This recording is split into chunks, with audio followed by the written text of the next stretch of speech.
The ballroom was bathed in soft golden light. The air was thick with the clinking of champagne glasses and the hum of polite conversations. Boston's elite had gathered, their laughter echoing through the room, but amidst it all, I heard something that froze my heart. I overheard her say it in the ballroom, a room full of Boston's elite. "She's too senile to even know how much money she has." The words cut like a knife. My own daughter-in-law, Victoria, laughing at my supposed mental decline with my son and family close by. They didn't know I could hear them. I should have been used to it by now, the whispering, the subtle glances, the assumption that I had lost touch with reality. But it still stung. How could she? Victoria, with her polished smile and diamond-studded earrings, was saying this in front of everyone, as if I weren't even present, as if I were just an old woman with no more worth than the decoration on the walls. My name is Eleanor Richardson. Once I wore the black robes of a judge, delivering verdicts on complex financial fraud cases. I was sharp, methodical, and trusted by the law. Now I sat in a plush chair at the heart of my son James's mansion, unable to ignore the sharp sting of betrayal from the people I had loved and trusted the most. The worst part? They believed I couldn't hear them. They thought I was too frail, too mentally distant from reality to comprehend the depths of their manipulation. But they were wrong. Deep inside, I still had the mind that had presided over courtrooms, the mind that had once protected the vulnerable from those who would take advantage of them. I may have been aging, but my mind was still sharp, sharper than they realized. For weeks, I had been living in my son's mansion in Beacon Hill, not by choice, but because I had no other option. The fall I had taken only a few months ago had left me with a fractured hip, and in their eyes, it was the perfect opportunity to control me. They told me it was for my own safety, that I needed constant care, but I knew better. They were closing in, setting the stage for something far darker. In those early weeks after my fall, I had overheard bits and pieces of conversations, casual comments that weren't meant for my ears. James and Victoria had been talking about a plan, though they never spoke openly in front of me. They didn't need to. They thought I wouldn't remember, let alone understand. And all the while I had played my part, pretending to be the confused, fragile woman they wanted me to be. But something inside me told me that this wasn't just about the fall. It wasn't just about the pain in my hip or the loss of independence. It was much bigger than that. They were after something more. I had given my whole life to the pursuit of justice, and now my own family was using my age against me, trying to manipulate me into giving up my most valuable possession, my legacy. I knew they were planning something I couldn't yet fully understand. But I also knew that I wasn't as helpless as they thought. I wasn't just going to let them strip me of everything I had built over a lifetime of hard work. I would fight them, I would outsmart them, and I would make them regret underestimating me. If you're watching this, don't forget to hit subscribe, like, and share this story. Comment below and let us know where you're watching from. Now, let's dive into my story. Every morning, I wake to the same sterile surroundings, the cold marble floors of my son's mansion, the muted light filtering through the drawn curtains. The silence is thick, like a fog, broken only by the footsteps of the staff moving through the halls. They're here to serve me, or so they say. But I know better. I know that every action, every glance is part of the trap they've set for me. It's been months since I fell down the stairs of my Back Bay home. Since then, I've been confined to this sprawling mansion, a gilded cage where they can watch me, control me. My body is weaker now. My hip is healing, but slowly. I can't move as I used to, and I find myself needing help to even get out of bed.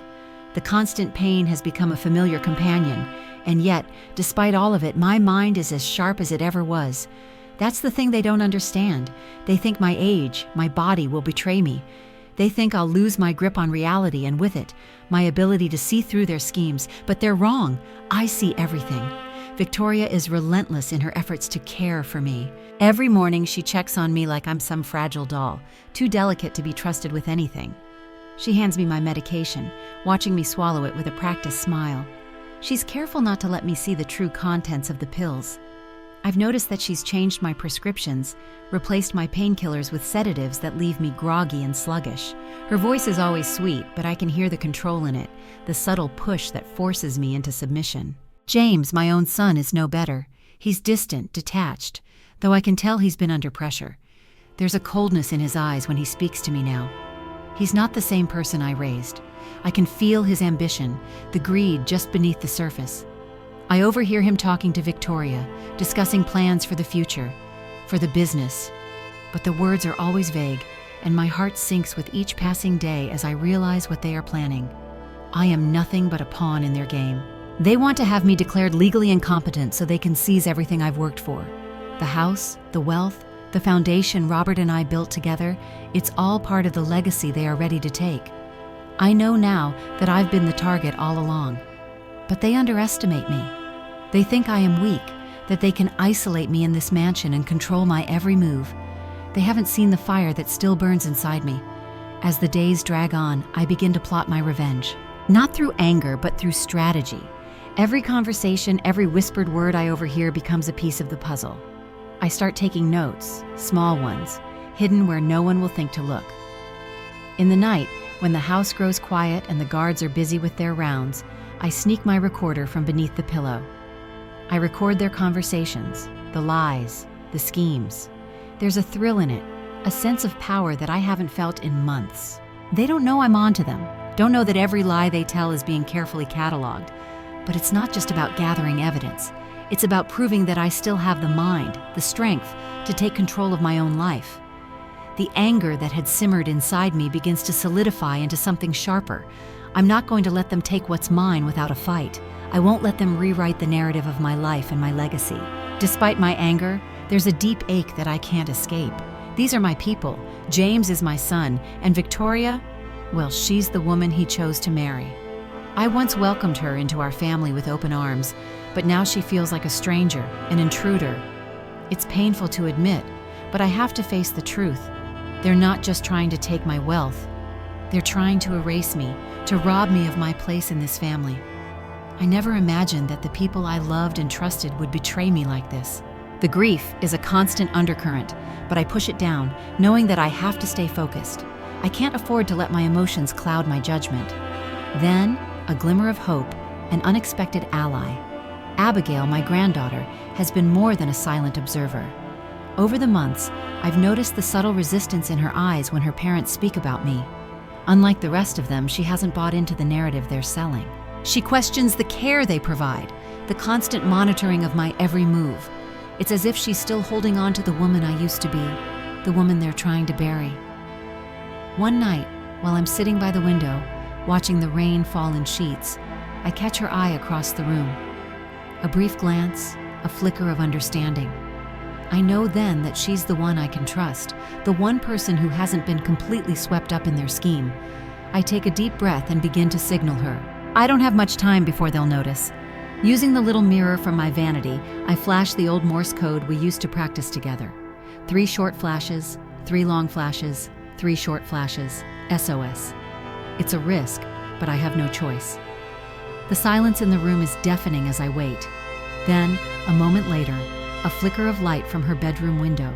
3 short flashes, 3 long flashes, 3 short flashes. My heart skips a beat. She understands. Abigail is on my side. For the first time in weeks, I feel a spark of hope. Maybe, just maybe, I'm not alone in this after all. I can't do it alone. But with her help, perhaps we can turn the tables. I'm not just a fragile, confused old woman. I'm Eleanor Richardson, and I still have the strength to fight for what's mine. The storm outside matched the turmoil inside me. It had all come down to this moment. I had spent weeks preparing, gathering the evidence I needed, emails, forged documents, recordings, and Robert's original will hidden behind the painting. Now, with the storm as my cover, it was time to act. Victoria and James thought I was too drugged to notice anything, too weak to fight back. They underestimated me. Tonight, I would take control.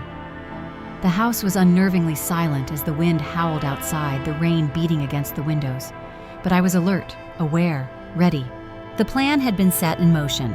Abigail had created the perfect distraction. Her fall down the stairs would pull their attention away from me, giving me the opportunity I needed. The moment I heard her scream, I knew the time had come. "Abigail!" Victoria's voice rang through the house, sharp with panic. I could hear her rushing toward the stairs. The sound of her high heels clacked against the floor as she ordered the security guard to assist. They were all distracted now. I moved quickly, despite the pain in my hip. Every step was measured, each one deliberate. The crutches I had hidden beneath my bed were now my support, and I leaned on them as I made my way toward Robert's prized painting. I knew what I needed: Robert's original will, the document that would protect everything they were trying to take from me. The safe behind the painting held the key. I had memorized the combination years ago, and now, with steady hands, I unlocked it. Inside, I found everything I had been looking for: Robert's will, which would invalidate any claim they had over our estate, financial records showing the unauthorized transfers James had made from our accounts, and evidence of offshore holdings they had hidden from everyone. I took a deep breath and pulled out my camera, documenting every page, every proof of their treachery. I didn't hesitate. This was my moment to reclaim what was rightfully mine. Once the camera flashed, I carefully placed the documents back in the safe, closing it with the same methodical precision. I wasn't done yet. I had to confront them, to make them face the consequences of their actions. I moved swiftly, my heart pounding in my chest as I made my way back to the living room. The voices outside had grown quieter, the distractions still in full swing. This was my chance to confront them, to show them that the woman they thought was weak had been watching all along. I entered the room and froze them in their tracks. James, Victoria, and Walter were sitting together, their faces pale. Their shock was palpable as they saw me standing before them, documents in hand. They hadn't expected this. They hadn't expected me to be the one holding the power now. I raised the documents, the proof of their betrayal, and watched as their faces fell. There was no denying it now. The web they had carefully woven was unraveled. James's eyes darted around the room, his confidence slipping. Victoria's practiced smile faltered, and Walter looked away, unable to meet my gaze. "This is what you've been hiding," I said, my voice steady, firm. "You thought I wouldn't notice. You thought I was too old, too weak. But you were wrong. I'm Eleanor Richardson, and I've spent my life serving justice. Now it's your turn to face it." James opened his mouth to speak, but no words came out. He looked at Victoria and then at me, his expression a mix of fear and disbelief. "Mother," he began, trying to regain his composure. "You don't understand." "I understand perfectly," I interrupted. "You tried to take everything from me, my home, my legacy, and my freedom. You thought I would just fade away quietly. But you were wrong. This ends tonight." The room fell silent, the air thick with tension. I wasn't the confused old woman they thought I was. I was the one in control now. The truth was in my hands, and they had no choice but to face it. The silence in the room was suffocating. For a moment, none of them spoke. James's face was drained of color. Victoria's practiced smile vanished, and Walter looked like he'd seen a ghost. They were trapped. The plan they had so carefully constructed had collapsed in an instant. But it wasn't just about revenge. It was about justice. I wasn't here to make them suffer for the sake of it. I was here to expose the truth. And in that moment, I realized that justice didn't always come with fanfare or grand gestures. It came quietly, in the form of accountability, in the form of standing up for what's right, no matter the cost. "I've spent my life fighting for what's just," I said, my voice calm, steady. "I never imagined I'd have to fight for my own family's integrity, but you've left me no choice." Victoria's eyes filled with frustration, but there was nothing she could say. The damage was done. They couldn't take it back. James finally found his voice, though it trembled.